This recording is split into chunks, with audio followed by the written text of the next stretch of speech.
Hello guys, welcome to our YouTube channel Commerce Series, a perfect place for commerce lover। आज का topic जो है हमारा वो एक बहुत ही इम्पोर्टेंट टॉपिक है कम्युनिकेशन का। ये हमारा बिजनेस कम्युनिकेशन का एक बहुत ही इम्पोर्टेंट टॉपिक है जो कि हमारा है 7 C's ऑफ कम्युनिकेशन। कम्युनिकेशन में कौन से 7 C's होते हैं जो बहुत ज़रूरी होते हैं। अगर हमें एक बहुत अच्छी कम्युनिकेशन करनी है तो हमें 7 C को फॉलो करना चाहिए। जो हमारे 7 C होते हैं वो कौन कौन से होते हैं। पहला C जो हमारा होता है वो होता है clear. The message should be clear and easily understandable to the recipient. The purpose of the communication should be clear to sender, then only the receiver will be sure about it. The message should emphasize on a single goal at a time and shall not cover several ideas in single sentences. अब जो हमारा message होता है वो बहुत clear होना चाहिए, मतलब एकदम साफ होना चाहिए उसका मतलब, और एकदम आसानी से जो रिसीवर समझ जाए हमें ऐसा मैसेज भेजना चाहिए सामने वाले को। उसका पर्पस जो हो एकदम क्लियर होना चाहिए, तभी जो रिसीवर हमारा है वो समझ पाएगा मैसेज को। अगर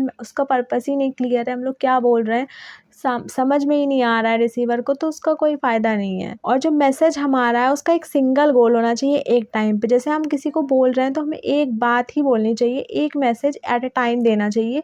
यानी बीच बीच में हम लोग कई बातें बोल रहे हैं तो वो क्लियर नहीं होगा, वो मिसअंडरस्टैंडिंग्स क्रिएट कर सकता है। सिंगल सेंटेंस में हमें सिंगल ही बात बतानी है सामने वाले को, जिससे कि वो मैसेज एकदम क्लियर हो। Correct, the message should be correct, that is a correct language should be used and the sender must ensure that there is no grammatical and spelling mistakes. Also, the message should be exact and well timed. हमारा जो message है वो एकदम correct होना चाहिए, उसकी language जो है वो एकदम क्लियर होनी चाहिए। अब सेंडर वही लैंग्वेज को इस्तेमाल कर, जैसे कि अब हमारे रिसीवर को इंग्लिश नहीं आती है तो हम लोग उस इंग्लिश में अगर उसको मैसेज भेज रहे हैं तो उसको समझ में ही नहीं आएगा।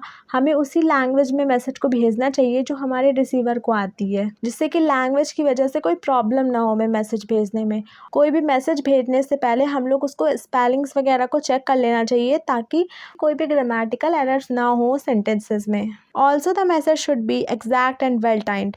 मैसेज जो होना चाहिए बिल्कुल एग्जैक्ट होना चाहिए और टाइम पे भेजा होना चाहिए। ये नहीं कि मतलब अब जैसे हमें किसी को कल बुलाना है किसी जगह पे तो हम लोग वो मैसेज को उसको परसों भेज रहे हैं तो फिर वो वेल टाइम ही नहीं होगा। तो उसका करेक्ट वे क्या है कि अगर हमें किसी को कल बुलाना है तो हम लोग उसको मैसेज आज करें। The correct message have a greater impact on the receiver and at the same time the morale of the sender increases with accurate message. अगर हम किसी को सही मैसेज करते हैं तो उससे रिसीवर को अभी जो मोराल होता है, कॉन्फिडेंस होता है, इंक्रीज़ होता है जब उसे एक सही मैसेज एट अ टाइम मिलता है।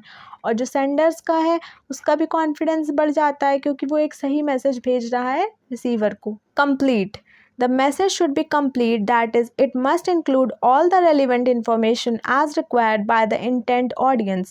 The complete information gives answers to the all questions of the receivers and helps in better decision making by the recipient. अब हमारा मैसेज है वो कंप्लीट होना चाहिए। अब हम किसी को आधी अधूरी बात बताएंगे या आधा अधूरा मैसेज भेजेंगे तो उसका कोई फ़ायदा नहीं है।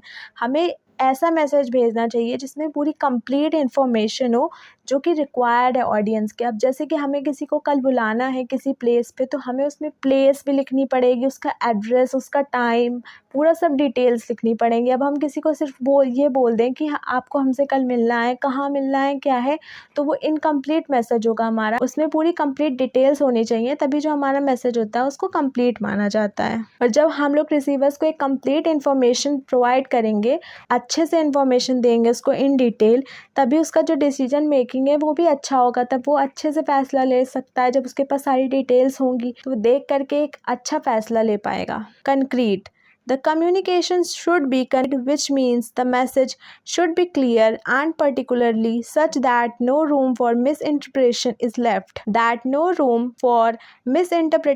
is left. All the facts and figures should be clear mentioned in message so as to substain to whatever the sender is saying. अब हमारा मैसेज जो है कंक्रीट होना चाहिए, मतलब कि एकदम क्लियर होना चाहिए, उसमें कोई भी जगह नहीं होनी चाहिए किसकी, मिसअंडरस्टैंडिंग्स की। अगर हमारे मैसेज में ज़रा सी भी मिसअंडरस्टैंडिंग होगी तो वो सामने वाला उसका कुछ और मतलब निकाल लेगा।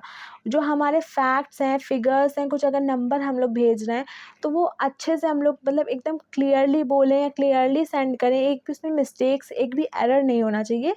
तो हमारा पूरा मैसेज जो होता है वो ख़राब हो जाएगा या मिसअंडरस्टूड हो जाएगा। किसके थ्रू? रिसीवर के थ्रू। और रिसीवर उसको मिसअंडरस्टूड कर लेगा तो कोई फ़ायदा नहीं है पूरे मैसेज का। Concise, The message should be precise and to the point. The sender should avoid the lengthy sentences and try to convey the subject matter in the least possible words. जो हमारा मैसेज है वो precise होना चाहिए. Precise मतलब to the point. अब हमें घुमा फिरा के बात नहीं करनी चाहिए, हमें बिल्कुल सीधा पॉइंट पे बात करनी चाहिए. ऐसा मैसेज भेजना चाहिए जो बहुत लेंदी ना हो, मतलब बहुत लंबी बात ना हो, जिसमें एकदम शॉर्ट में ब्रीफ में बात हो, ताकि जैसे ही रिसीवर पढ़े वो कम से कम टाइम में उस रिसीवर उस मैसेज को पढ़ सके और उसका हमें फीडबैक दे सके. The short and brief message is more comprehensive and helps in retaining the receiver attention. Receiver की अटेंशन हम लोग कब ले सकते हैं? जब हमारा मैसेज शॉर्ट और ब्रीफ हो. अब एक लाइन का मैसेज होगा तो इंसान जल्दी उस मैसेज को पढ़ेगा और जल्दी से देखेगा भी. अब इतना लंबा चौड़ा मैसेज है तो इंसान आधा पढ़ता है आधा नहीं पढ़ता है, तो वो आई कैची नहीं होता है. बट शॉर्ट लाइन में जितना ब्रीफ मैसेज है उतनी आसानी से सामने वाले को समझ में आएगा और उतनी आसानी से उसकी अटेंशन हम लोग गेन कर सकते हैं. कंसिडरेशन.